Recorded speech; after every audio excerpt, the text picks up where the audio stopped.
ప్రజాపాలనలో కొలువుల జాతర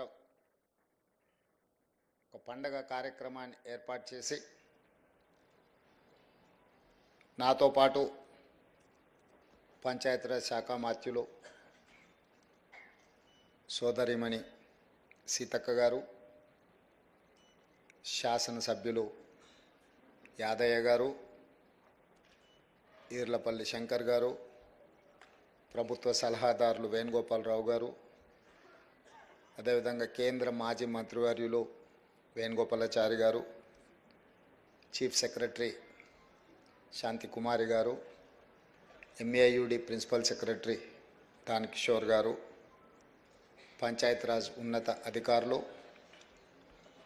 వివిధ శాఖలకు సంబంధించిన ప్రభుత్వ అధికారులు, నూతనంగా ప్రభుత్వంలో భాగస్వాములై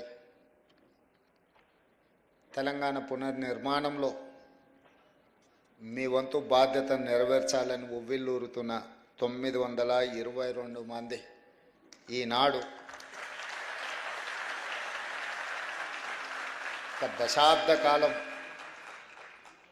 అవకాశాల కోసం ఎదురుచూసి ఈరోజు మీ కళ నిజం కాపోతున్నది. మీరు, మీ కుటుంబ సభ్యులు, ముఖ్యంగా మీ తల్లిదండ్రులందరికీ కూడా మనస్ఫూర్తిగా తెలంగాణ రాష్ట్ర ప్రభుత్వం తరఫున నేను స్వాగతం పలుకుతున్నా.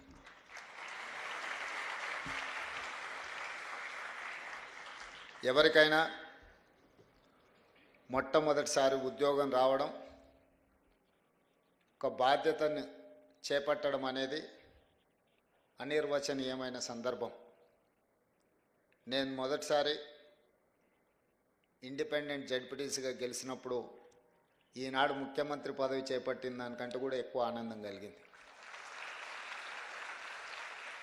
ఎందుకు అంటే ప్రజా జీవితంలో ప్రజలకు సేవ అందించాలనుకొని చాలామంది కలలు కంటుంటారు, కానీ కొద్దిమందికి అవకాశం వస్తుంది. కొంతమంది జీవితకాలం అవకాశాలు రాకుండా కూడా ప్రజా జీవితంలోనే సర్వం కోల్పోయిన వాళ్ళు ఉంటారు. మొదటిసారి మనకి ఏ అవకాశం వస్తుందో అది చిన్నదా పెద్దదా అనే కంటే మనకు వచ్చిన అవకాశం మనకు జీవితకాలం గుర్తుండిపోయే అవకాశం. ఈరోజు మీ అందరికి కూడా మొట్టమొదటిసారి మీ జీవితంలో ఈ ప్రభుత్వంలో భాగస్వాములు అయ్యే అవకాశం వచ్చింది. ఈరోజు మీకు అందరికీ ఒక మరపురాని తీపి జ్ఞాపకంగా ఉంటుందని నేను భావిస్తున్నా. ఈ ఉద్యోగ నియామకాలు వివిధ శాఖలకు సంబంధించి, ముఖ్యంగా municipal administration and urban development, Panchayati Raj and rural development శాఖలకు సంబంధించిన నియామకాలు. ఈ నియామకాలలో అత్యధిక 500 పైగా నియామకాలు కారుణ్య నియామకాలు. మీ తల్లిదండ్రులు, మీ కుటుంబ సభ్యులు బ్రతికున్నంత వరకు ఈ ప్రజలకు సేవలు అందించి ప్రభుత్వ ఉద్యోగంలోనే వాళ్ళ అకాల మరణం చెందడం వల్ల వారి వారసత్వంగా వారు అందించిన సేవలకు గుర్తింపుగా ఈ కారుణ్య నియామకాలు చేపట్టడం జరుగుతుంది. అందులో భాగంగానే జూనియర్ అసిస్టెంట్స్, అదేవిధంగా town planning officers, assistant engineers, junior technical officers, junior technical పంచాయతీరాజ్కు సంబంధించిన ఆఫీసర్స్, సేమ్ పంచాయతీరాజ్లో assistant engineers, assistant technical officers. అంటే ఒకవైపు మున్సిపల్ శాఖ, రెండవ వైపు పంచాయతీరాజ్ శాఖ. ఈ రెండు శాఖలకు సంబంధించి 922 మందికి ఈరోజు నియామకాలను అందిస్తున్నాము. ఈ నియామకాలు మీ హక్కు. మీ తల్లిదండ్రులు మీకోసం చాలా వరకు ఇందులో కారుణ్య నియామకాలు మీ కుటుంబ సభ్యుల నుంచి వారసత్వంగా మీకు చెందవలసిన ప్రభుత్వ ఉద్యోగం. కానీ గత ప్రభుత్వం దాదాపుగా 2015 నుంచి నాకు తెలిసినంత వరకు పంచాయతీరాజ్ శాఖలో కారుణ్య నియామకాలు చేపట్టకపోవడం, ప్రభుత్వం ఒక విధానపరమైన నిర్ణయం తీసుకోకపోవడం వల్ల దాదాపుగా మీ జీవితంలో అత్యంత విలువైన సమయం 10 సంవత్సరాల కాలగర్భంలో కలిసిపోయింది. 4 గంటలకు రావాల్సిన మేము 5 గంటలకు వస్తేనే అయ్యో మనం 1 గంట ఆలస్యమైందని మేము మా ప్రభుత్వ ఉద్యోగులు అనుకుంటున్న సందర్భంలో గత పాలకులు 10 సంవత్సరాలు ఈ అంశాన్ని పట్టించుకోలేదంటే ఎంత నిర్లక్ష్యంగా వ్యవహరించారో మీరు ఒక్కసారి ఆలోచన చేయండి. అందుకే ఈరోజు అలాంటి నిర్లక్ష్యము అవలక్షణాలు ఈ ప్రభుత్వానికి ఉండకూడదు, మా దర్దాపుల్లోకి రాకూడదు అని నిత్యం నా సహచార మంత్రివర్గ సభ్యులకు శాసనసభ్యులను సమన్వయపరుచుకుంటూనే ప్రభుత్వ అధికారుల చేత అవసరమైన నిర్ణయాలు తీసుకుంటూ ఈరోజు ముందుకు వెళ్తున్నాం. ఈ నియామకాలు అనేటివి క్రమం తప్పకుండా ప్రభుత్వం చేపట్టవలసిన బాధ్యత. క్యాలెండర్ డేట్ ప్రకారం ప్రభుత్వ ఉద్యోగాలు ఇవ్వాలని, నిరుద్యోగులకు ముఖ్యంగా 20 నుంచి 25 లక్షల మంది నిరుద్యోగ యువకులు పట్టభద్రులు కోచింగ్ సెంటర్ల చుట్టూతో తిరుగుతున్నారు. అది దిల్సుఖ్ నగర్ కావచ్చు, అశోక్ నగర్ కావచ్చు, అమీర్పేట్ చౌరస్తా కావచ్చు, ఇతర ప్రాంతాలలో జూన్ 2, 2014 నాడు తెలంగాణ రాష్ట్రం ఏర్పడ్డ తర్వాత కొలువుల కోసమే కొట్లాడి తెచ్చుకున్న తెలంగాణలో ఆ ప్రభుత్వం ఖాళీలను అన్నిటినీ భర్తీ చేసి ఒక విశ్వాసాన్ని కల్పించడమే కాకుండా మీ ఆత్మస్థైర్యాన్ని పెంచడానికి పనిచేస్తుందని మీరందరూ ఆశించారు. మనందరం కూడా, మీరందరూ లక్షలాది మంది తెలంగాణ విద్యార్థులు ఆ రోజు తెలంగాణ ఉద్యమంలో ముందు బాగానే నిలబడ్డారు. నాకు బాగా గుర్తుంది, 2011 గ్రూప్ 1 నోటిఫికేషన్ పరీక్షలు ఉద్యమం సందర్భంలో ఉమ్మడి రాష్ట్రంలో నిర్వహిస్తే వేలాది మంది విద్యార్థులు పరీక్షలు హాజరవ్వకుండా తమ హాల్ టికెట్లను చించేసి గ్రూప్ 1 ఉద్యోగాలు మేము హాజరవ్వము, మా తెలంగాణ రాష్ట్రం వచ్చిన తర్వాత మేమే పరీక్షలు పెట్టుకుంటాం, మా నియామకాలు మేము చేపట్టుకుంటాం, ఉమ్మడి రాష్ట్రంలో ఎలాంటి నియామకాలు మీరు చేపట్టకపోయినా సరే మేము ఆగుతాం, మా ఉద్యోగ నియామకాల కంటే కూడా మా తెలంగాణ రాష్ట్రం ముఖ్యమని ఉస్మానియా యూనివర్సిటీ, కాకతీయ యూనివర్సిటీల విద్యార్థులు వీధుల్లోకి వచ్చి రాజకీయ నాయకులు అలసిపోయినప్పుడు ఇక మీ వల్ల కాకుంటే పక్కకు జరగండి, తెలంగాణ రాష్ట్రాన్ని మేము సాధిస్తామని ఆనాడు విద్యార్థి ఉద్యమకారులందరూ కూడా ముందు భాగానే నిలబడి తెలంగాణ రాష్ట్రాన్ని సాధించారు. అందులో భాగంగానే శ్రీకాంతాచారి కావచ్చు, కానిస్టేబుల్ కిష్టయ్య కావచ్చు, యాదయ్య కావచ్చు, ఈశాన్ రెడ్డి, వేణుగోపాల్ రెడ్డి లాంటి వాళ్ళు ఎంతోమంది పిల్లలు తమ జీవితాలను సర్వం త్యాగం చేశారు. వాళ్ళు త్యాగం చేసినప్పుడు వాళ్ళకి తెలుసు, వాళ్ళు చనిపోవడం ద్వారా వాళ్ళ కుటుంబాలకు తీరని నష్టము కష్టము వస్తుంది. కానీ లక్షలాది మంది తెలంగాణ విద్యార్థుల జీవితాలలో వెలుగులు వస్తాయి, తెలంగాణ ప్రాంతం బాగుపడుతుంది, స్వయం పరిపాలన వస్తుంది, ఈ స్వయం పరిపాలనైనా మా జీవితాలలో మార్పు తీసుకొస్తుంది అని చెప్పి వారు ఆనాడు నిర్దిష్టంగా ప్రాణత్యాగాలు చేసి తెలంగాణ రాష్ట్రాన్ని సాధించారు.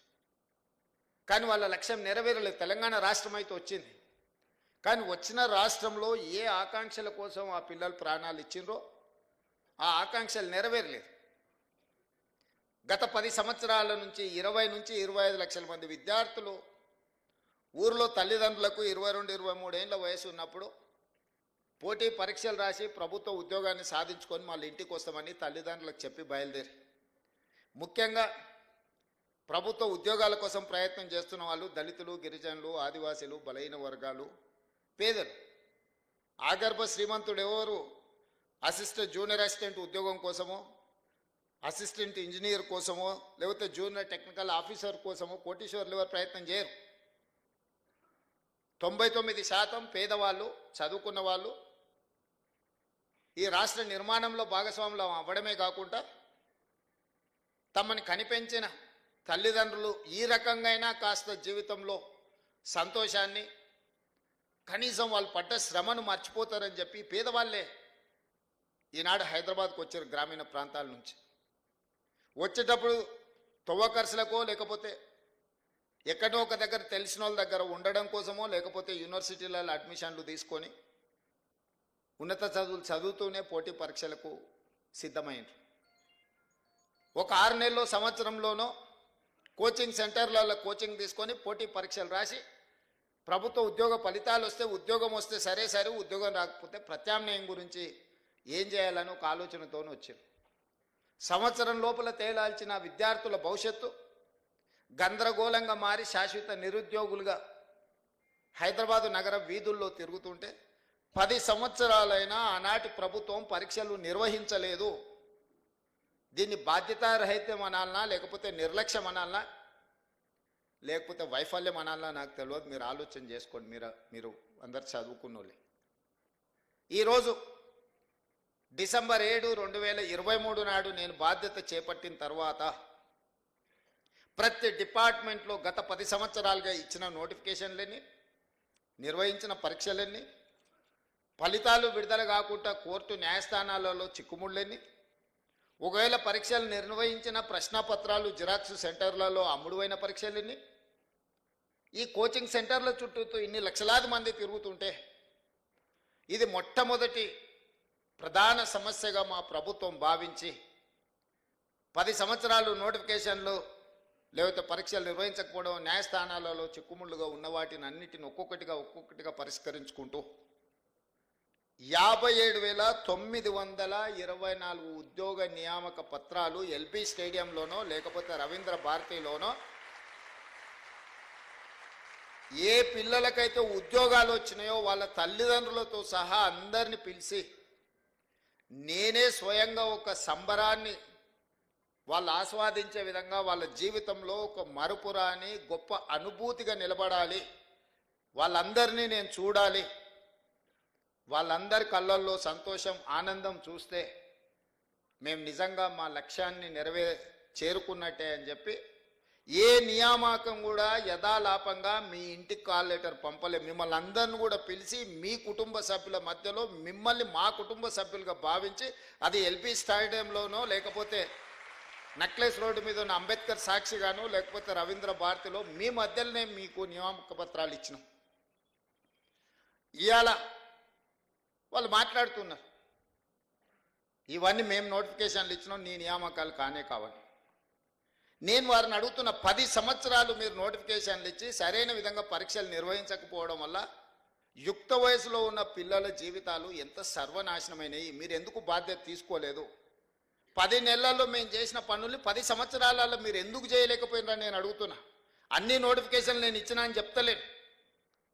కొన్ని మీరు నోటిఫికేషన్లు ఇచ్చారు, కొన్ని మీరు పరీక్షలు నిర్వహించారు, కొన్ని ప్రశ్నపత్రాలు మీరే అమ్ముకున్నారు, కొంతమందిని ఉద్యోగాలు మీరే అమ్ముకున్నారు, కొన్నిటిని మీరే నోటిఫికేషన్లు ఇచ్చి మీరే వెనకాల నుంచి కోర్టులలో కేసులు వేయించి వాటి మీద స్టేలు తీసుకొచ్చి ఏ ఉద్యోగ నియామకాలు చేపట్టకుండా మీరు నిర్లక్ష్యం వహించడం వల్లనే కదా ఈ 25 లక్షల మంది నిరుద్యోగ యువకులు ఆలోచన చేసి ఇక మేము మిమ్మల్ని ఉద్యోగాలు అడగం, మేము మీకు ఇచ్చిన ఉద్యోగాలను ఊడగొడతాం, మా ఉద్యోగాలు మేము తెచ్చుకుంటామని కదా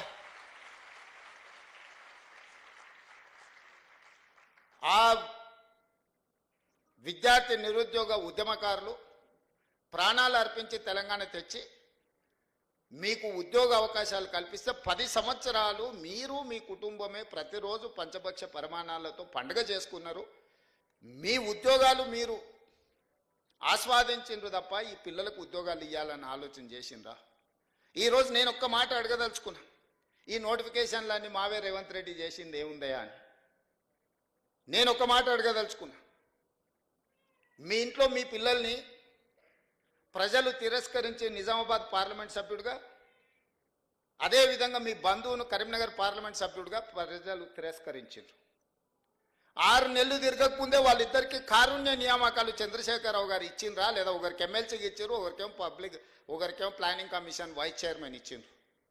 మీ ఇంట్లో మీ బిడ్డనో మీ బంధువో ఉద్యోగం కోల్పోతే మీకు దుఃఖం వచ్చి బాధ అయ్యి 6 నెలలు కూడా వాళ్ళని ఖాళీగా ఉంచకుండా తక్షణమే కారుణ్య నియామకాల కింద ఒకరిని ఎమ్మెల్సీగా, ఒకరిని ప్లానింగ్ కమిషన్ వైస్ చైర్మన్గా నియమించి ఉద్యోగాలు మీ ఇంట్లోకి ఇచ్చుకోగలిగినారు. కానీ సంవత్సరాల కొద్దీ 20 ఏళ్ళు 30 ఏళ్ళు ఈ ప్రభుత్వంలోనే సేవలు అందించి ప్రభుత్వ ఉద్యోగంలోనే మరణించిన వాళ్ళ పిల్లలకు 10 సంవత్సరాలైన కారుణ్య నియామకాలు మీరు చేపట్టలేదంటే అసలు కారుణ్యం అనే పదానికి అర్థం తెలుసా అని నేను అడుగుతున్నా.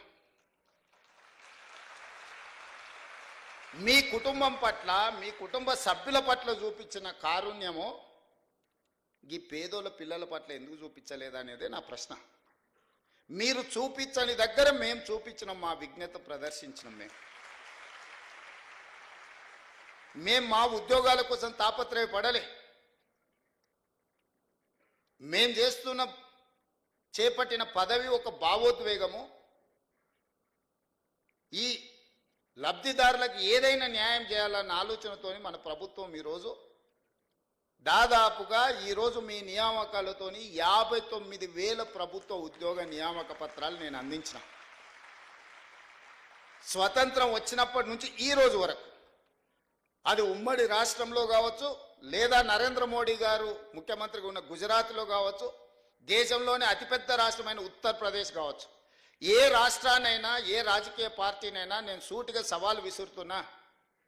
10 నెలల్లో 59,000 ప్రభుత్వ ఉద్యోగాలు అందించిన ముఖ్యమంత్రి కానీ రాష్ట్రం కానీ ఉంటే మీరు ఏదైనా చూపించండి, నేను చర్చించడానికి సిద్ధంగా ఉన్నా. మా రాష్ట్రము తెలంగాణ రాష్ట్రము ప్రజాపాలనలో 59,000 ప్రభుత్వ ఉద్యోగ నియామకాలు చేపట్టడం ద్వారా ఈ దేశానికే తెలంగాణ రాష్ట్రం ఒక మోడల్గా నిలబడ్డది. ఒక బాధ్యతను భావోద్వేగంతో మేము నిర్వహించినము. అన్ని పరీక్షలు పద్ధతి ప్రకారం నిర్వహించినాం. ఒకప్పుడు ఉద్యోగ నోటిఫికేషన్ల కోసం ధర్నాలు జరిగేవి, నిరసన తెలిపేది నోటిఫికేషన్లు ఇస్తారా అయ్యారా. నేను వచ్చిన తర్వాత మీద నోటిఫికేషన్లు ఇస్తే మీరు ధర్నాలు చేయమొదలెట్టారు. ఇన్ని నోటిఫికేషన్లు ఇస్తే ఎట్లా కొన్ని ఆపునరండి. అశోక్ నగర్ చౌరస్తలో ధర్నాలు జరిగినాయి. రేవంత్ రెడ్డి నువ్వు రా అడికి అన్నారు. ఉద్యోగ నోటిఫికేషన్లు ఇచ్చేది నేను, చదువుకోండి, మీరు పోటీ పరీక్షలు రాయండి అని మన పిల్లలకు విజ్ఞప్తి చేసిన. ఎక్కడ కూడా ఈ దేశంలో నోటిఫికేషన్లు ఇవ్వమని ఉద్యమాలు జరిగినాయి, నోటిఫికేషన్లు ఇవ్వమని ధర్నాలు జరిగినాయి. కానీ ఇంతగానం నోటిఫికేషన్లు ఇస్తే ఎట్లా కొన్ని ఆపుండ్రు అని ఎక్కడైనా ఈ దేశంలో ధర్నా జరిగిందా? మొదటిసారి తెలంగాణ రాష్ట్రంలో మీ ప్రభుత్వం వచ్చినాక నోటిఫికేషన్లు కొన్ని వాయిదా వేయండి అని ధర్నాలు జరిగినాయి. ఇది మా చిత్తశుద్ధికి నిదర్శనం. ఎందుకంటే ఏండ్ల తరబడి వాయిదాలు పడుతూ వస్తున్న నోటిఫికేషన్లు ఇవ్వడం ద్వారా ఆ పిల్లలకు ఉద్యోగం రావడమో రాకపోవడమో అర్థమైతే ఇంకొక పని కోసం వెళ్తారు. తల్లిదండ్రులకు కూడా వాడికి ఉద్యోగం వస్తే పెళ్లి చేద్దాం అనుకుంటారు. 22-23 ఏళ్ళకి హైదరాబాద్ వచ్చాడు, 33 ఏళ్ళు ఆయన ఉద్యోగం రాకపోతే ఇంకెప్పుడు పెళ్లి చేయాలా? మా ఆడపిల్లలకు పెళ్ళి ఎట్లా ఉద్యోగం వస్తుంది కదా అని పెళ్లి చేస్తే వాళ్ళ పిల్లలే స్కూల్ కోతురు. మా చెల్లెళ్ళకు వాళ్ళకు ఉద్యోగం అనేది తెలవకుండా పోయింది. లేకపోతే పిల్లగానికి ఉద్యోగం వస్తుందని పిల్లనిస్తే వానికి ఉద్యోగం రాకపోతే అరే పిల్ల ఉద్యోగం వస్తుందని కట్నం ఇచ్చి పెళ్లి చేస్తే పిల్లగాడు ఉద్యోగం సంగతి తెలుస్తలేడంటే అత్తగారు వాళ్ళకి ఎంత. ఇవన్నీ ప్రాక్టికల్గా ఉన్న సమస్యలు. నేను చెప్పేటివి పాసింగ్ రిమార్క్ కింద నేను చెప్తున్నా, కానీ వాస్తవంగా మధ్యతరగతి కుటుంబాలలో ఉన్న ఒక దీర్ఘకాలికమైన సమస్య.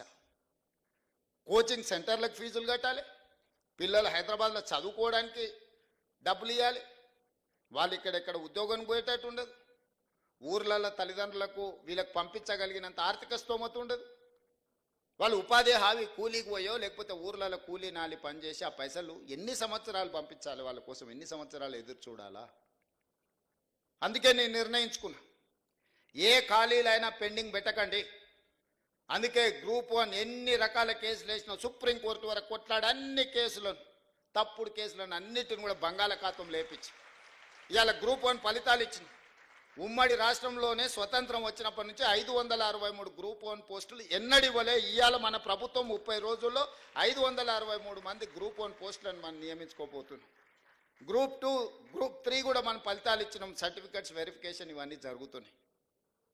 విత్-ఇన్ డేస్లో 2,000 గ్రూప్ 1, గ్రూప్ 2, గ్రూప్ 3 కలిపితే దాదాపుగా 2,000 పైచీలకు ఉద్యోగాలు నియామక పత్రాలు తెలంగాణ రాష్ట్రంలో ఇంకో 30-40 రోజుల్లో మనము నియమించుకోబోతున్నాం. ఉద్యోగాలు 2-2.5 వేలు ఉండొచ్చు, కానీ 10 లక్షల పైగా విద్యార్థులు కోచింగ్ సెంటర్ల చుట్టూతో తిరుగుతూ వాళ్ళు ఊరు నుంచి తల్లిదండ్రుల దగ్గరికి వెళ్ళి ఉద్యోగం వచ్చిందానో రాలేదానో చెప్పుకోలేని పరిస్థితుల్లో కొట్టుమిట్టాడుతుంటే ఈరోజు ఒక శాశ్వత పరిష్కారం చూపించే ప్రయత్నం చేస్తున్నాం. అన్నీ అడ్డుకోవాలనే ప్రయత్నమే. మేం చెయ్యలేదు కాబట్టి రేవంత్ రెడ్డిని చెయ్యనీయకూడదు, మేము రోడ్లు వేయలేదు ఈయన రోడ్లు వేయకూడదు, మేము ఉద్యోగాలు ఇవ్వలేదు ఈయనను ఉద్యోగాలు ఇవ్వనీయకూడదు, మేము సాగునీటి ప్రాజెక్టులు పూర్తి చేయలేదు కాబట్టి ఈయనను చేయనీయకూడదు, మేము పరిశ్రమలు తేలేదు ఈయన తెస్తే ఏదో ఒకటి కాళ్ళల్లో కట్టడం పెట్టాలి. ప్రతిదీ ఆనాడు ఒక వ్యక్తి, ఒక కుటుంబం, ఒక రాజకీయ పార్టీ సెంట్రిక్గా రాష్ట్రంలో నిర్ణయాలు జరిగితే ఈరోజు ప్రజల కోణంలో, నిరుద్యోగ యువకుల కోణంలో, విద్యార్థుల కోణంలో ఈరోజు మన ప్రభుత్వం, ఈరోజు విద్యార్థులకు మీరు అందరూ గ్రామాల నుంచి వచ్చిన వాళ్ళు దాదాపుగా డైట్ ఛార్జెస్ 10 సంవత్సరాలు పెంచలేదు. నేను 40% డైట్ ఛార్జెస్ సింగిల్ స్ట్రోక్లో నేను ఇచ్చిన. కాస్మెటిక్ ఛార్జెస్ హాస్టల్లో ఆడపిల్లలు ఉంటారు, పేదోళ్ళ పిల్లలు ఇంటి దగ్గర తల్లిదండ్రులను అడగలేరు. చిన్న చిన్న సబ్బు కాడ నుంచి మొదలు పెడితే చిన్న చిన్న కాస్మెటిక్స్ని అడగలేరు. 200% 20 ఇయర్స్ నుంచి పెండింగ్ ఉంటే నేను 200% కాస్మెటిక్ ఛార్జెస్ పెంచి ఎవ్రీ మంత్ గ్రీన్ ఛానల్ వాళ్ళకి పేమెంట్లు ఇచ్చిన. ఈరోజు దాన్ని స్ట్రీమ్ లైన్ చేసిన.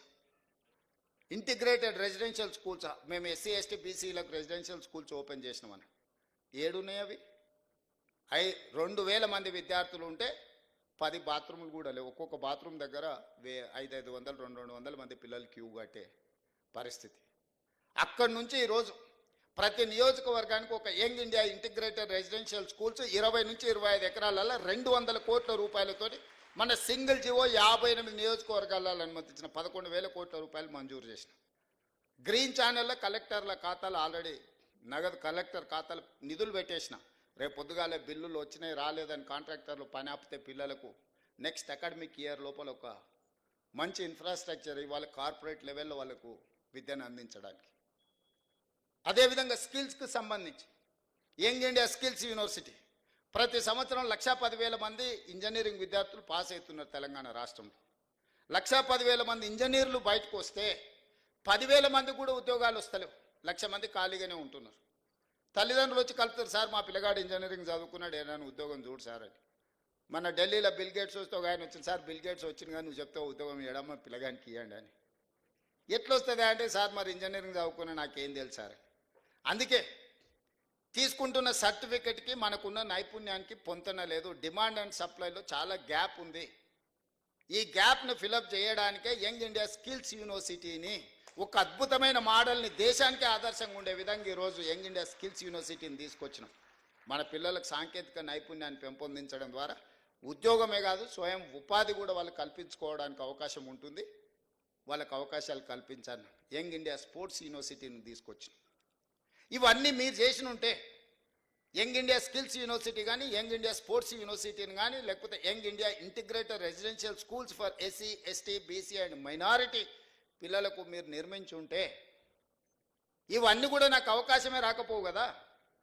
ఈ 59,000 ఉద్యోగ నియామక పత్రాలు మీరు అధికారంలో ఉన్న 10 సంవత్సరాలలో ఈ పిల్లలకు ఉద్యోగాలు ఇచ్చిన ఉంటే ఈరోజు ఈ నియామక పత్రాలు నేను ఇవ్వాల్సిన పరిస్థితే రాకపోతుండే కదా. మీ కుటుంబంలో నియమించుకున్న కారుణ్య నియామకాలు అదే కారుణ్యము ఈ పిల్లల మీద చూపించుంటే 500 కుటుంబాలకి ఇవాళ రవీంద్ర భారతిలో నేను కారుణ్య నియామకాలు ఇవ్వాల్సిన అవకాశమే ఉండకపోతుండే కదా. 10 ఏళ్ళు మీరు ఏవేవైతే చెయ్యలేదో, 10 ఏళ్ళు ఏ అంశంలో మీ బాధ్యత మర్చిపోయినరో, 10 ఏళ్ళు ఏ బాధ్యత పట్ల మీరు నిర్లక్ష్యంగా వ్యవహరించినరో వాటన్నిటినీ సవరించుకుంటూ పరిష్కరించుకుంటూ ఒక్కొక్క అడుగు నేను ముందుకేస్తున్నా. ఇంతకుముందు బిల్డ్ నౌ ఇప్పుడు టౌన్ ప్లానింగ్ వాళ్ళు మీరు ఉన్నారు. ఏ పర్మిషన్ కూడా ఏ రికార్డు లేదు. సామాన్యులకు మాత్రం 100 చిక్కు ప్రశ్నలు.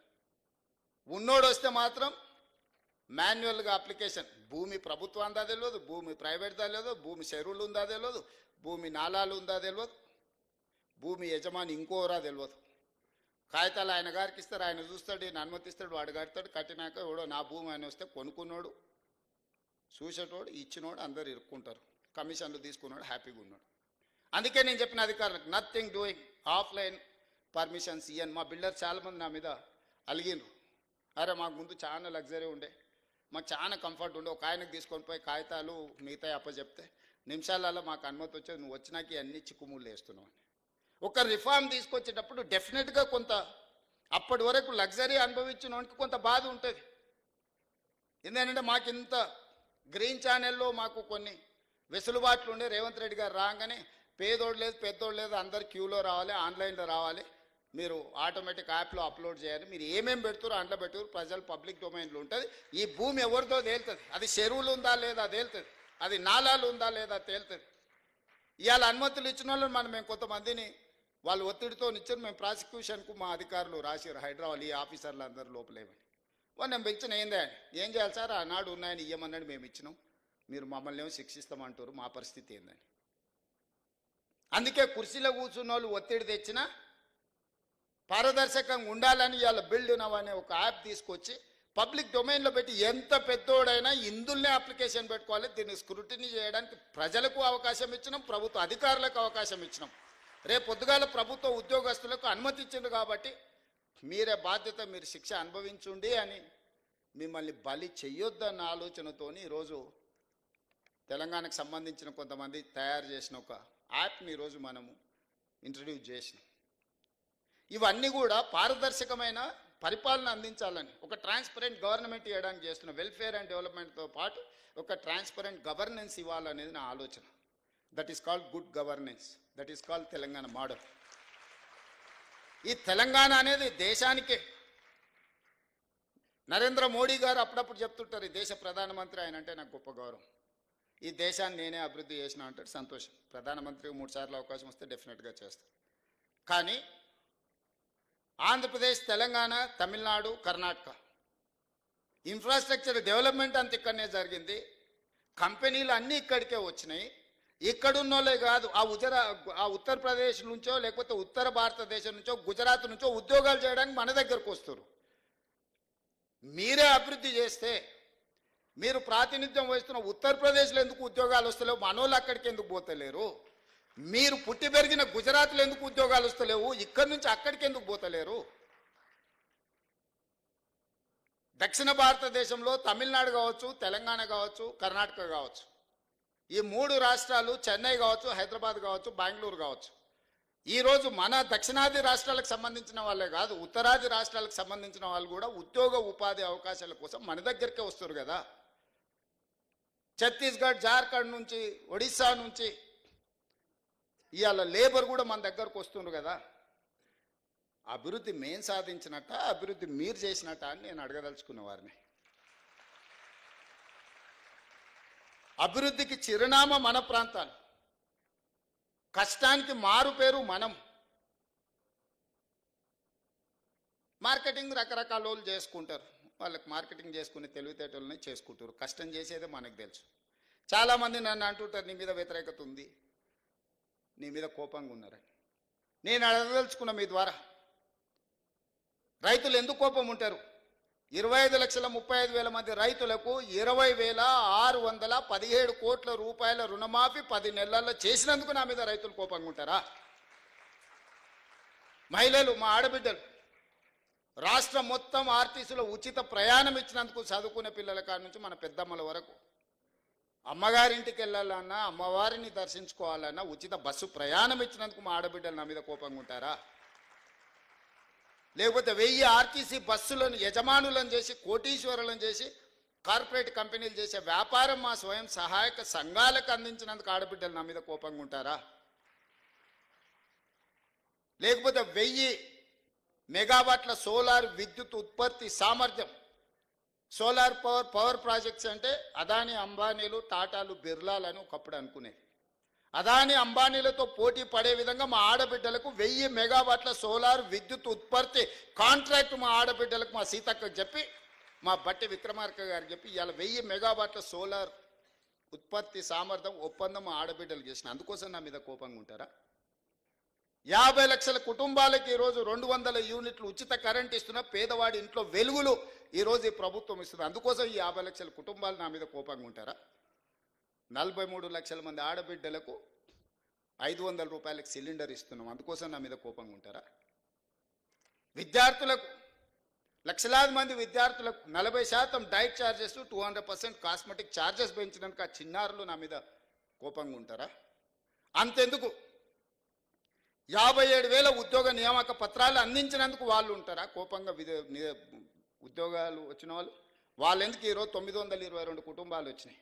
మీకు అందరికీ నేను ఉద్యోగ నియామక పత్రాలు రవీంద్ర భారతిలో పిలిచి మీకు అప్పచెప్పినందుకు మీకు నా మీద కోపం ఉందా? ఇన్నేళ్ళ మీ కళ సాకారమైనందుకు నా పట్ల అభిమానం ఉంటుందా? నా మీద కోపం ఉంటుందా?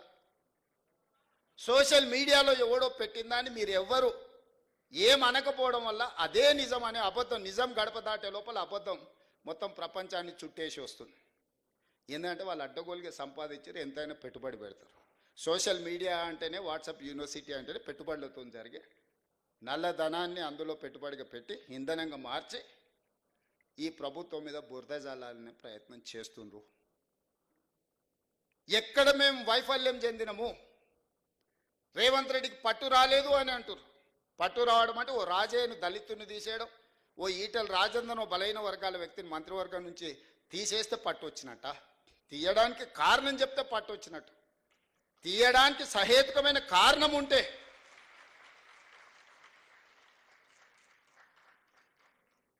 నీ సొంత మోడైనా తప్పు చేస్తే లోపల పెడితే నీకు పట్టు వచ్చినట్టు, కానీ పంచక తింటే పట్టు వచ్చినట్ట. పరిపాలన భవనమైన సచివాలయానికి రానోనికి 10 ఏళ్ళు రానోనికి పట్టు వచ్చిందంట పరిపాలన మీద. రోజుకు 18 గంటలు పనిచేస్తున్నా మీకే అందుబాటులో ఉన్నా నాకు మాత్రం పట్టు రాలేదు అంటుంది. ఎట్లా దీన్ని జస్టిఫై చేయాలో మీరు చెప్పండి అని అడుగుతున్నా నేను. ఏ రోజైనా సచివాలయానికి మమ్మల్ని, నేను సీతక్క కూడా సచివాలయానికి పోతే పోలీసులు పట్టుకొచ్చి మా ఇంటికాడ వదిలేసి వచ్చారు. ఇవాళ సచివాలయంలో ఎవరో బిల్లులు రాలేదని ధర్నా చేసింది. నేను లోపలికి రానియకపోతే వాళ్ళు వచ్చి ధర్నా చేయగలుగుతారా మిత్రులారా? మీరు చెప్పండి. సామాన్యుడు కూడా సచివాలయానికి వచ్చి తన బాధను చెప్పుకోవడానికి, అవసరమైతే నిరసన తెలపడానికి ఈ ప్రభుత్వం అవకాశం ఇచ్చినందుకు కదా మీరు వచ్చి నిరసన తెలిపింది. ఏ ధర్నా చౌక్లో పుట్టి పెరిగిన మీ పార్టీ ఆ ధర్నా చౌక్ను మూసేస్తే నేను వచ్చిన వెంబడే ధర్నా చౌక్ తెరిచి ప్రజలు ఏం నిరసన తెలిపినరో నేను తెలుసుకోవాలనుకుంటున్నా. ఆ ధర్నా చౌక్లో నిరసన వాళ్ళ యొక్క సమస్య, ఆ సమస్యను పరిష్కరించడం మా బాధ్యత. ధర్నా చౌక్ ఓపెన్ చేసినందుకు నా మీద కోపం ఉందా, నాకు పట్టు రాలేదా అని నేను అడుగుతున్నా. నేను ధర్నాలు చేయనిచ్చినందుకే కదా మీరు పట్టు రాలేదంటున్నారు. అదే పోలీస్ సిబ్బంది ఒక 11 మంది మాత్రమే మారినాం. ఒక కుటుంబం ఒక 11 మంది మంత్రులు మారిన, మిగతాళ్ళంతా సేమ్ అదే వ్యవస్థ కదా. కేసీఆర్, కేటీఆర్, హరీష్ రావు, దయాకర్ రావు ఇట్లాంటి మంత్రులు మారినరు. రేవంత్ రెడ్డి, సీతక్క, లేకపోతే బట్టి విక్రమార్క గారు, శ్రీధర్ బాబు గారు, మా 11 మందిమే కదా మారింది తెలంగాణ రాష్ట్రంలో. ఉన్న వ్యవస్థ మొత్తం అదే కదా. అదే పోలీసులకు నేను ఆదేశాలు ఇస్తే నిమిషాలలో ఇళ్ళకి వెళ్ళి బయటకు వెళ్ళకుండా అందరిని లోపలేసి తాళం వేసి వంగబెట్టి దంచరా? కోదండరామ్ తలుపులు వలగొట్టిన వాళ్ళు కేటీఆర్ తలుపులు వలగొట్టి ఈపులు వాళ్ళకి దంచరా? నువ్వు చెప్పినవు, నేను చెప్పలేదు. నేను అట్లాంటి విధానానికి వ్యతిరేకం కాబట్టి మీరు బయటకు వచ్చి ధర్నాలు చేస్తూ, దీక్షలు చేస్తూ నన్ను తిడుతురు. ఆనాడు నువ్వు ఆదేశాలు ఇస్తే కోదండరామ్ గారు తలుపులు బద్దలు కొట్టిన పోలీసులు నీ ఈపులు పక్కన వలగొట్టారా మేము చెప్తే? ఆ విధానానికి మేము వ్యతిరేకము. అరే వాళ్ళ బాధ ఏముందో చెప్పుకొని అనరా, వింటే అందులో ఏదైనా రీజనబుల్ ఏమన్నా ఇష్యూ ఉంటే రిజాల్వ్ చేయాలనే ఆలోచనతోటి మేము అవకాశం ఇస్తున్నాము. సేమ్ అదే పోలీస్ వ్యవస్థతో మీరు అంచవేసినట్టు మేము అంచేయలేమా? మాకు తెలియదా? ఆ మాత్రం తెలివి లేకుండానే 20 ఏళ్ళ అపోజిషన్లో ZPTC, MLA, MLC, MP, party president, ముఖ్యమంత్రి అయిన 20 ఏళ్ళు ఏం తెలియకుండానే ఇంత దూరం వచ్చినా మీరు అవకాశం ఇచ్చారా? గడీలలో వెరగకపోవచ్చుగా, నల్లమల్ల అడవుల్లో వెరిగినాం కదా.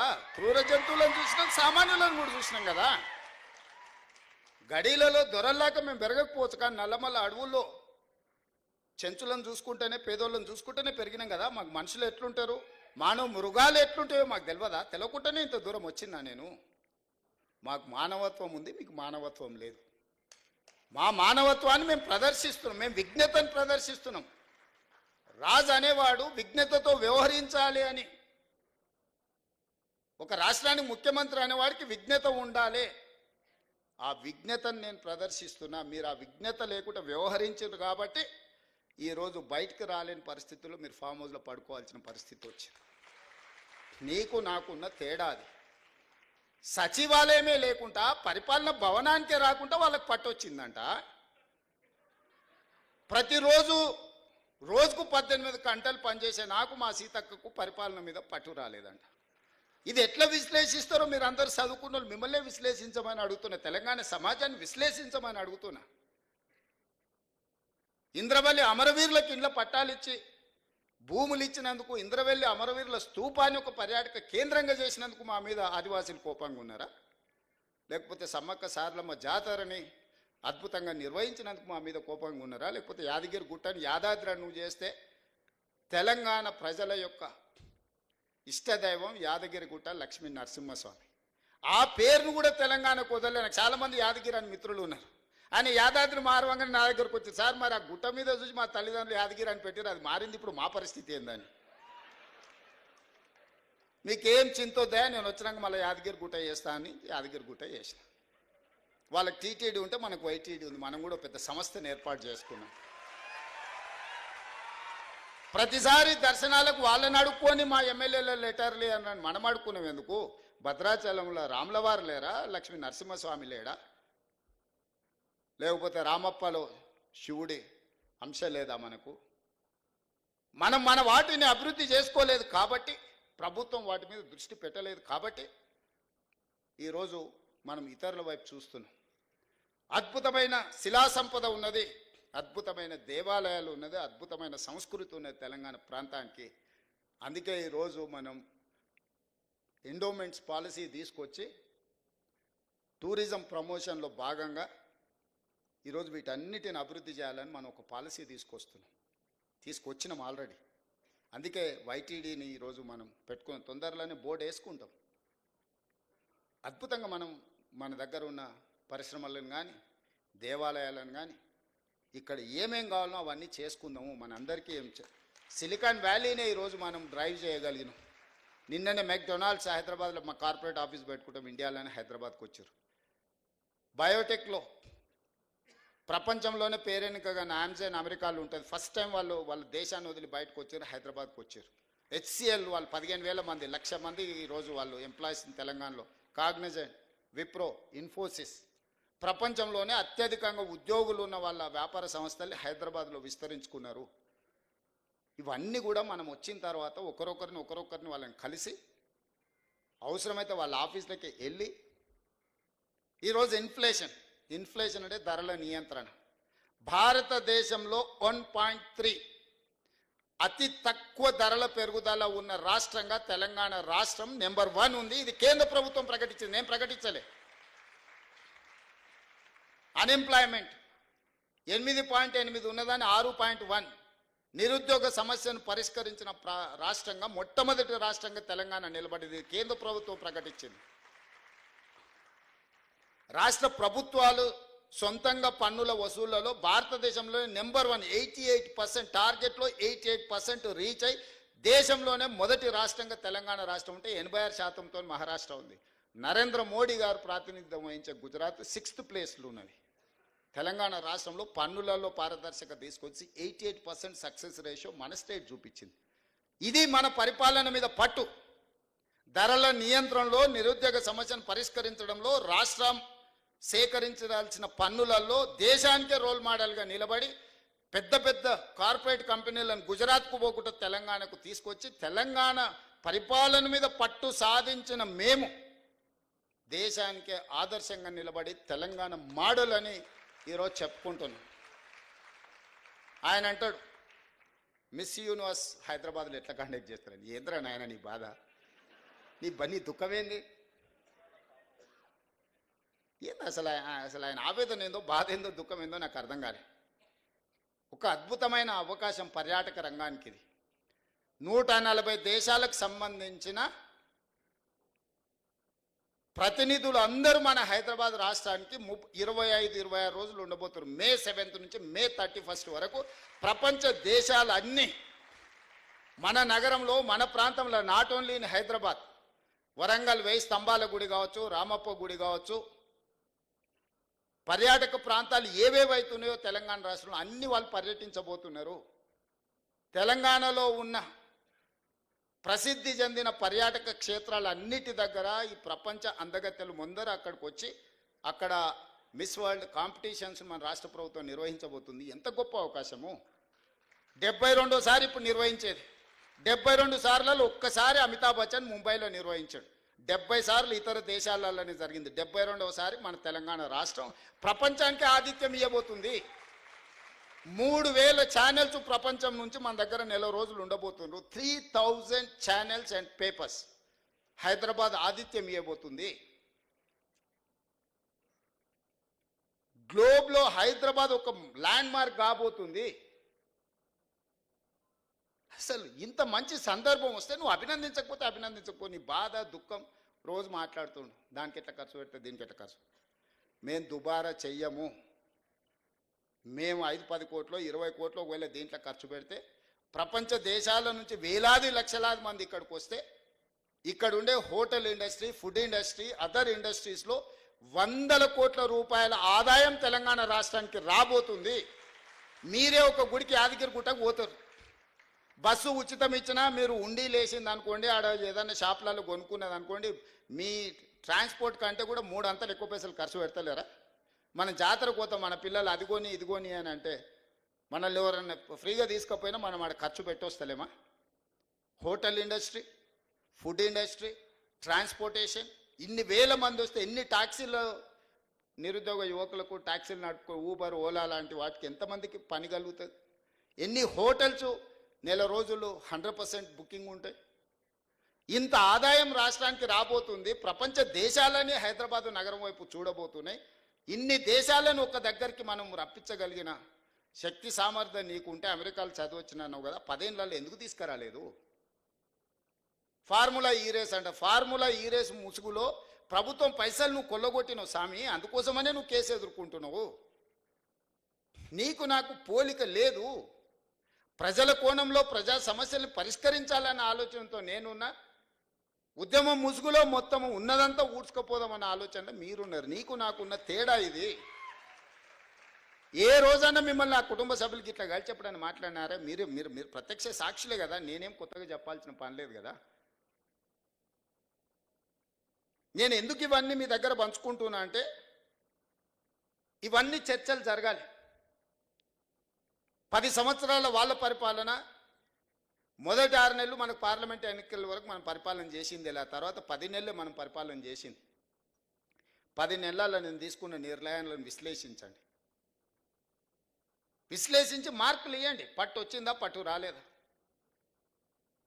పట్టింపు లేకుండా వ్యవహరించిన మీ విధానానికి, పట్టుదలతో నా రాష్ట్రాన్ని పునర్నిర్మించాలన్న మా విధానానికి పట్టు ఉందా లేదా చూడండి. 8 లక్షల కోట్ల రూపాయలు నువ్వు అప్పులు చేస్తే సంవత్సరానికి మన ఈ 15 నెలల 1,53,000 కోట్ల రూపాయలు ఆయన చేసిన అప్పులకు తప్పులకు అసలు మిత్తి కట్టిన నేను. అంటే నెలకు 10,000 కోట్ల రూపాయలు అసలు మిత్తి. 15 నెలల 1,53,000 కోట్లు ఆయన గారు చేసిపోయిన అప్పులకు తప్పులకు నేను లెక్క కట్టిన, పాయమాలు కట్టిన. ఊర్లలో అంటారు కదా, బందరితో లేరురా పాయమాలు కట్టి చూర్రా అని. సరిగ్గా 15 నెలల 1,53,000 కోట్ల రూపాయలు బ్యాంకులకు నేను, 88,000 కోట్ల అసలు, 64,000 కోట్ల మిత్తి, దాదాపు 1,53,000 కోట్ల రూపాయలు నేను కట్టిన ఈ 15 నెలలు. ఈ 1,53,000 కోట్లు ప్రజలు కట్టిన పన్నులు నా దగ్గరనే ఉంటే 75 లక్షల మంది రైతులకు 2 లక్షల రూపాయల రుణమాఫీ ఒక గంటలో చేసి ఉండేటోని. 30 లక్షల పేదోళ్ళ కుటుంబాలకు 5 లక్షల ప్రకారం 30 లక్షల ఇందిరమ్మ ఇల్లు ఒక్క సంవత్సరంలో కట్టి ఈ రాష్ట్రంలో ఏ పేదోడికి కూడా ఇల్లు లేదు అనుకుంటే అందరికీ ఇల్లు ఇచ్చి ఉండేటోని. నేను అప్లికేషన్లు తీసుకుంటే నాకు ఇల్లు కావాలని అడిగిన వాళ్ళు 25 లక్షల మంది. ఈ 25 లక్షల మందికి నువ్వు చేసిన అప్పులకు నేను కట్టిన పాయమాలు నా దగ్గర జేబులో ఆ నగదే ఉంటే ఈ రాష్ట్రంలో ఏ పేదోడు కూడా ఇల్లు లేదు అని అనుకుంటే ఇచ్చుండేటోని. ఒక వ్యక్తి ఒక కుటుంబం చేసిన అప్పులకు మొత్తం తెలంగాణను సర్వం వడ్డీ కడితే కూడా ఇది ఒక్క సంవత్సరంతో తీరేది కాదు. ఇట్లా నేను ఎంతకాలం ఉంటే అంతకాలం ఇట్లా కట్టాల్సిందే. ఇంకా పెరుగుతూనే ఉంది, తగ్గుతలేదు. ఇంతెందుకు ప్రభుత్వ ఉద్యోగులకు 58 ఏళ్ళని 61 ఏళ్ళకి చేసింది. ఇప్పుడు ఆ 61 ఏళ్ళు కూడా అయిపోయి రిటైర్ అయిపోతారు. పాతోళ్ళకు కొత్తోళ్ళకి కలిసి రిటైర్మెంట్ బెనిఫిట్స్ 8,000 కోట్ల రూపాయలు బకాయిలు పెట్టిపోయింది. నేను నెలకు 200 నుంచి 300 కోట్లు నాకున్న వెసులుబాట్లు వాళ్ళకి ఇస్తే ఏ మూలకి సరిపోతాయి? ఎవరికి ఇవ్వాలి? నేను 35 ఏళ్ళు ప్రభుత్వ ఉద్యోగం చేసిన ఉద్యోగస్తులకు రిటైర్మెంట్ బెనిఫిట్స్ ఇవ్వడానికి రూపాయి కూడా లేకపోవడం వల్ల నానా తంటాలు పడి తల తాకట్టు పెట్టి నెలకు 200, 300 పెళ్ళున్నోళ్ళకు, హాస్పిటల్లో చావు బతుకుల మధ్యలో ఉన్నోళ్ళకు, అత్యవసరం ఉన్నోళ్ళకు సర్దుకుంటూ వస్తున్నాం. ప్రభుత్వ ఉద్యోగుల బెనిఫిట్స్ 8,000 కోట్లు బకాయిలు పెట్టి ఆయన ఇవ్వని కనిపించాడు. ఎవరు అడగడానికి అవకాశం లేదు కాబట్టి వాళ్ళని అడగలేకపోయారు. నేను అందరు కలుస్తా, అందరికి కనిపిస్తా, అందరిని రప్పిస్తున్నా, వాళ్ళు వచ్చి నిరసన తెలుపుతుంది. ఇదేదో రేవంత్ రెడ్డి చేసిన తప్పని మీరు అనుకుంటారు. సోషల్ మీడియాలో మళ్ళీ ఆయన్నే పెడతాడు, సచివాలయంలో ధర్నాలు చేసిన ప్రభుత్వ ఉద్యోగులు రిటైర్మెంట్ అని. ఎవరి లైబిలిటీ ఇది? ఒక చిన్న అటెండర్ రిటైర్ అయితే 50 లక్షలు మినిమం బెనిఫిట్స్ వస్తున్నాయి. ఒక average employee, gazetted rank employee retired అయితే 1,15,00,000 నుంచి 1,20,00,000 బెనిఫిట్స్ ఇవ్వాల్సి వస్తుంది. ప్రతి నెల 1000 మంది మినిమం రిటైర్ అయిపోతున్నారు యావరేజ్గా. సంవత్సరం తిరిగే వరకల్లా ఒక 10,000 మంది ప్రభుత్వ ఉద్యోగులు రిటైర్ అవుతారు. వాళ్ళ బెనిఫిట్స్ అనేది 100 కోట్లు నాకు వరదలాగా యాడ్ అవుతున్నాయి. ఈ రోజుకు 8,000 కోట్ల రూపాయలు ప్రభుత్వ ఉద్యోగులకు రిటైర్మెంట్ బెనిఫిట్స్ నా దగ్గర పెండింగ్ ఉన్నాయి. ఎట్లా తీసుకొచ్చేయాలా? ఏ అప్పు పుడతలేదు మార్కెట్లో, ఊడు మనల్ని నమ్ముతలేడు. ఊర్లలో ఒకప్పుడు భూస్వాములు ఉన్నోళ్ళు పిల్లలు చేతికి రాక దొరికిన కాడల్లో అప్పులు చేసి వ్యసనాలకు అలవాటై తాగుడుకు బానిసలై పత్తాలకు పెట్టి కొన్ని పెద్ద కుటుంబాలు గ్రామాలలో దెబ్బతింటే చూడు, అప్పు ఊటకొస్తుంది. పేరు గొప్పగా ఉంటుంది, అప్పు ఊటకొస్తుంది వాళ్ళకు. ఇవాళ తెలంగాణ రాష్ట్రం కూడా పేరు గొప్పగా ఉంది, అప్పు ఊటకొచ్చింది. నేను ఇది చెప్తే అరే ఇట్లా నిజాలు బయట చెప్తావా, ఇట్లా పరువు తీస్తావా నువ్వు రాష్ట్రాన్ని? ఎన్ని రోజులు దాచిపెట్టుకోవాలి? ఎన్ని రోజులు దాచిపెట్టుకోవాలి? మీరు చెప్పరు. మన క్యాన్సర్ ఉంటే నేను 6 ప్యాక్ ఉంది, కండలు తిరిగినా అని చెప్తే ఎంతకాలం ఉంటుంది? కనిపించదా చూస్తే?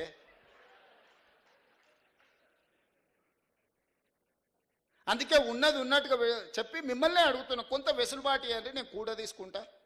నేను కొంచెం డెట్ రీస్ట్రక్చర్ చేసుకుంటున్నా, బ్యాంకులలో మిత్తి పర్సంటేజ్ తగ్గించుకుంటున్నా. మిత్తి తగ్గకపోతే 11% రేట్ ఆఫ్ ఇంట్రెస్ట్లో తెచ్చిండే గవర్నమెంట్ ప్రాజెక్టులకు. మీరు రేపు పొద్దుగాల ఎంప్లాయీస్ కాబోతున్నారు.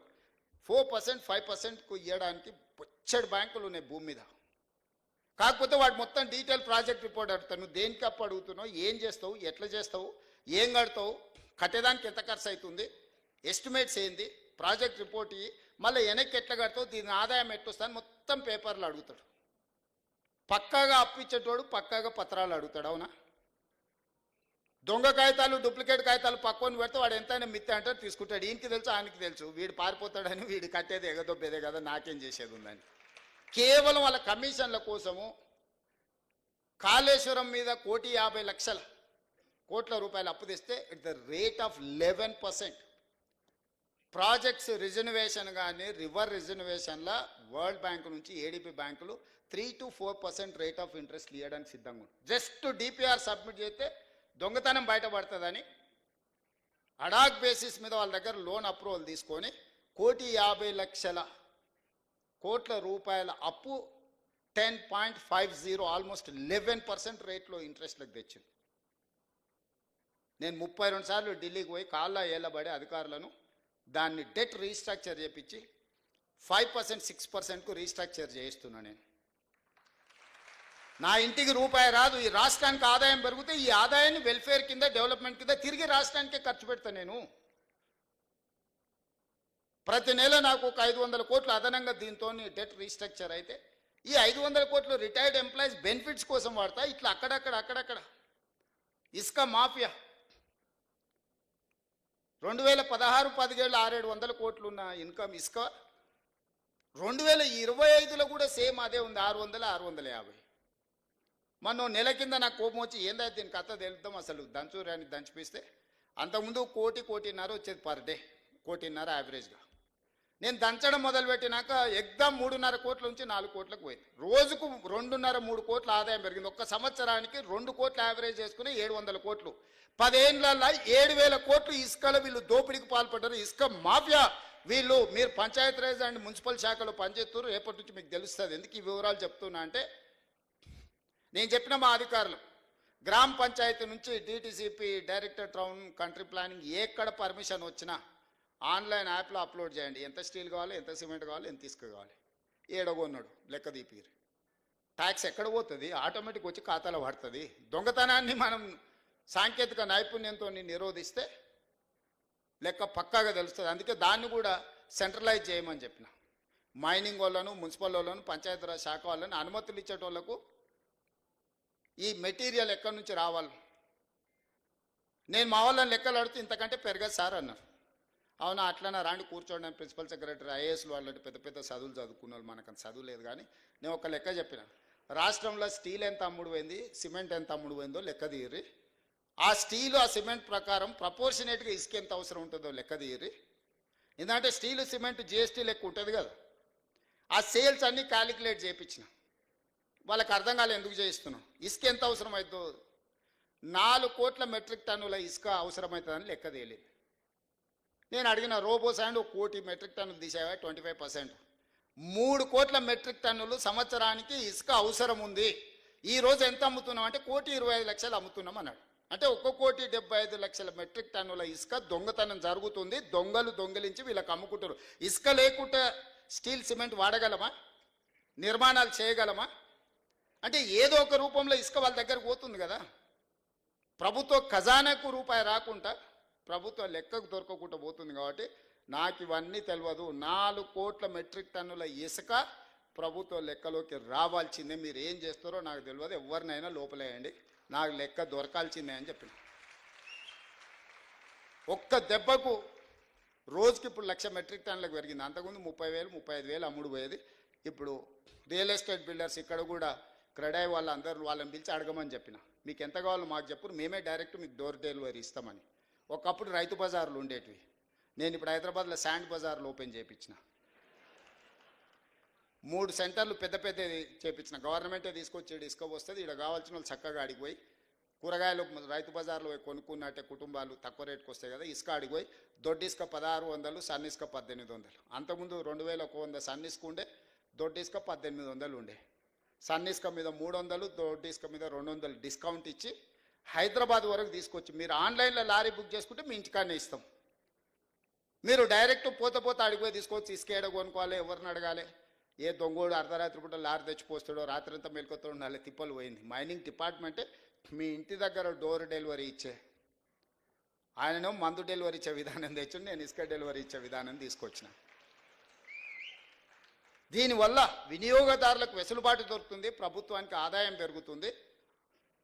నేను బిల్డర్స్ అందరికీ కూడా ఈ వేదిక మీద నుంచి విజ్ఞప్తి చేస్తున్నాను. మీకు ఏం కావాలనో ఇండెంట్ ఇవ్వండి. మీరు భయపడాల్సిన అవసరం లేదు. ఎవడు కోసమో మీకు వస్తుందా రాదా అని టెన్షన్ ఎందుకు? మంచి బిజినెస్ చేసుకోండి, ట్రాన్స్పరెంట్ బిజినెస్ చేసుకోండి. చట్ట పరిధిలో చట్టపరంగా అనుమతులు తీసుకోండి, నిర్మాణాలు చేయండి, దానికి సంబంధించిన సామాగ్రి కొనుక్కోండి. కొనుక్కున్న ప్రతి రూపాయికి పన్నులు కట్టండి. మంచి పౌరులుగా తెలంగాణ రాష్ట్రం ఆదర్శంగా నిలబడదాం. ఇవన్నీ అద్భుతంగా చేసుకుందాం. రేపు జరగబోయే నిర్మాణ రంగంలో మీరు మంచి భాగస్వాములు కావాలి. ప్రభుత్వ ఉద్యోగుల గురించి, ప్రజాప్రతినిధుల గురించి 35 సంవత్సరాలు 30 ఏళ్ళు యావరేజ్గా మనం వేసుకుంటే 3 రకాలుగా ఉంటామంట. చేరిన మొదటి 10 సంవత్సరాలలో గరం ఉంటామంట. రెండో 10 సంవత్సరాలలో నరం అయిపోతామంట. మూడో 10 సంవత్సరాలలో బేషరం అవుతామంట. ఎవ్వరం మనం అట్లా కావద్దు. ఇది ఒక నానుడి మాత్రమే. ఈ నానుడి మన దరి చేరొద్దు. చేరిన గరం మనం రిటైర్ అయ్యే వరకు అట్లనే ఉండాలి. గరం నరం బేషరం అనే విధానం ఉండొద్దు. దాన్ని దర్దాపులకు రానియొద్దు బేషరం అనే విధానాన్ని. అందుకే 20 ఏళ్ళు అయినా పాలిటిక్స్లో నా టెంపర్మెంట్ నేను మార్చుకోలే. ముఖ్యమంత్రి అయింది కదా ట్రాన్స్ఫార్మ్ కావాలంటారు. ముఖ్యమంత్రి అయింది కదా ట్రాన్స్ఫార్మ్ కావాలి. అప్పుడప్పుడు ఇట్లా ఎట్లా మాట్లాడతాడు, కొంత హుందాగా వ్యవహరించాలి కదా అని. నేను హుందాగా వ్యవహరిస్తే అర్థం చేసుకునే వాళ్ళు ఉండాలి కదా. జానారెడ్డి గారు హుందాగానే పెద్ద మనిషిలాగా వ్యవహరించిండు. కానీ కేసీఆర్ ధృతరాష్ట్ర కౌగిల్లో జానారెడ్డి గారి గౌరవాన్ని మొత్తం మంట కలిపిండు కదా కేసీఆర్. అందుకే 20 ఏళ్ళైనా 2004 టైంలో ప్రజా జీవితంలో రావాలని మొదలుపెట్టిన ప్రయాణం 2024 20 ఏళ్ళు పూర్తయింది. 20 ఏళ్ళలో మొదటి రోజు నేను జడ్పీటీసీ ఉన్నప్పుడు టెంపర్మెంట్, ఈరోజు ముఖ్యమంత్రి కూడా నా టెంపర్మెంట్లో చేంజ్ లేదు, విజ్డమ్లో చేంజ్ ఉంది. ఎందుకంటే జడ్పీటీసీ ఉన్నప్పుడు జడ్పీటీసీగా వ్యవహరించిన, ఎమ్మెల్సీగా ఉన్నప్పుడు ఎమ్మెల్సీగా, ఎమ్మెల్యేగా ఉన్నప్పుడు ఎమ్మెల్యేగా, పార్లమెంట్ సభ్యుడు అయినప్పుడు దేశ స్థాయి ఇష్యూసు, పార్టీ అధ్యక్షుడు అయినప్పుడు ఒక విజ్డమ్ ఉంటుంది. చీఫ్ మినిస్టర్గా నాకు ఒక విజ్డమ్ ఉండాలి. ఈ తెలంగాణ రాష్ట్రాన్ని ఎట్లా ముందుకు తీసుకెళ్లాలని ఒక ఆలోచన ఉండాలి. విజ్డమ్లో నేను అప్గ్రేడ్ చేసుకుంటున్నా నా స్కిల్ని. అంతే తప్ప టెంపర్మెంట్ని మనం లూజ్ అవుతే మనం చేయాల్సిన న్యాయం చేయలేము. ఈరోజు ప్రభుత్వంలో రేపటి నుంచి మీరు ప్రభుత్వ ఉద్యోగులు అవుతారు, సబార్డినేట్స్ అవుతారు. అప్పుడు అంత ఫ్రీగా నేను మీతో ఇట్లా మాట్లాడలేను. రేపటి నుంచి మీరు ప్రభుత్వ ఉద్యోగ వ్యవస్థలు వచ్చినప్పుడు మీకు మీ పై అధికారులు ఉంటారు, మీకు మాకు మధ్యలో చాలా ఏమంటారు లెవెల్స్ ఉంటుంది. చేరబోయే ముందు మీ అందరితో అన్ని విషయాలు పంచుకోవాలన్న ఆలోచనతోటి బాగా పనిచేయండి. ఈ తెలంగాణను మనం నిర్మించుకొని ఒక మంచి అద్భుతమైన రాష్ట్రంగా, ఇంత గొప్ప రాష్ట్రం ఈ దేశంలో ఎక్కడా లేదు. ఈ రాష్ట్రం ఈ ప్రజల కోసం పనిచేసే అవకాశం రావడం అనేది ఒక అద్భుతమైన అవకాశం. ఇది ఉద్యోగం కాదు, ఇది ఒక భావోద్వేగం. మీరు ఎప్పుడు పనిచేసే ముందు రోజు పొద్దున లేవగానే 2 నిమిషాలు ఆలోచన చేయండి. నేనేమైనా తప్పులు చేసినా నేను ఒక నిమిషం, ఇంకొక నిమిషం ఈరోజు తప్పులు చేయకుంటే ఎట్లుండాలి. 2 నిమిషాలు ఉదయం నిద్ర లేవగానే ఆలోచన చేసుకుంటే 90% తప్పులు చేయం మనం. ఎక్కడైనా అనుకోకుంటే ఏదైనా జరిగినా కూడా దాన్ని సరిదిద్దుకోవడానికి అవకాశం ఉంటుందని తెలియజేస్తూ మనస్ఫూర్తిగా నూతన నియామకాలలో చేరబోతున్న మీ అందరికీ శుభాకాంక్షలు తెలియజేస్తున్నాను.